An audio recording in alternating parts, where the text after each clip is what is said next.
Video from ISIS allegedly showing terrorist forces inside Iraq's largest oil refinery. ISIS claims to control most of the facility. That's about 140 miles north of Baghdad. Hundreds of Iraqi troops are being deployed to try to retake the refinery. CNN cannot independently verify the authenticity of this ISIS video.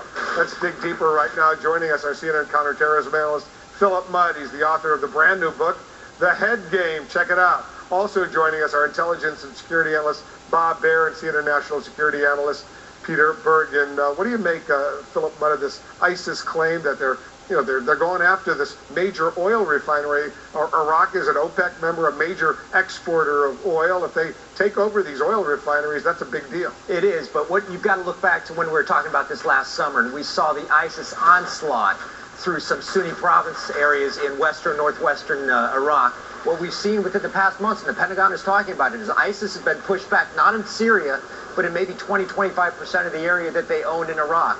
They're looking for places where they can have success, but overall the picture hasn't been great for them. Do you think the U.S. should be providing more Apaches, armored personnel carriers, tanks, other sophisticated equipment to this Iraqi military? Simply abandoned a lot of this stuff when they evacuated, they walked away from Mosul? I think we ought to be cautious here. Trust but verify. If we give them this equipment, especially going into major offensive they're planning through the spring and summer, we ought to attach the metrics. That is, once we give you the equipment, how much territory are you going to take? How are you going to use the equipment? One question for you, Wolf. We're talking about adding capability to Iraq.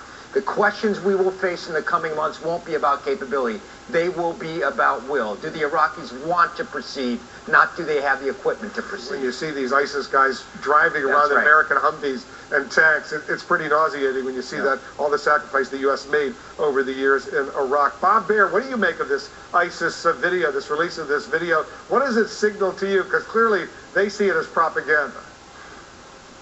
Well, I'm not sure it's propaganda. There's a lot of video clips of this, of burning, oil storage tanks and the rest of it. It looks authentic to me.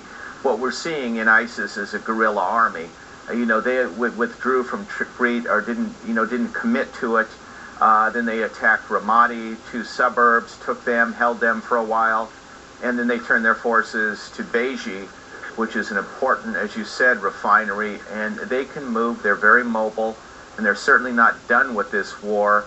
And what it tells me more than that is the Iraqi army isn't prepared to really move on Mosul or close this organization down. It could be a year or two.